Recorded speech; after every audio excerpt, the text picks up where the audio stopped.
വൈകിട്ട് വെയിലൊന്ന് ചാഞ്ഞു തുടങ്ങിയപ്പോൾ ഒന്ന് നടക്കാനിറങ്ങി.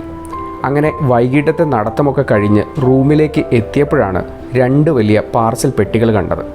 വീട്ടിൽ നിന്ന് അയച്ചവയാണ്. അങ്ങനെ പെട്ടി പൊട്ടിക്കൽ മഹാമഹം തുടങ്ങി. ആദ്യത്തെ പെട്ടി പൊട്ടിച്ചപ്പോൾ അതിൽ കുറച്ച് തുണികളായിരുന്നു. ബെഡ്ഷീറ്റ്, ഷർട്ട്, അങ്ങനെ കുറച്ച്. അങ്ങനെ മറ്റൊരു കവറിലായിട്ട് കുറച്ചധികം ഫുഡ് പ്രൊഡക്ട്സ് ഉണ്ടായിരുന്നു. ഭക്ഷണം മുഖ്യമാണ്.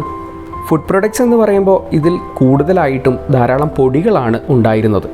കാരണം ഈ പൊടികളൊന്നും ഇവിടെ അധികം കിട്ടാനില്ല.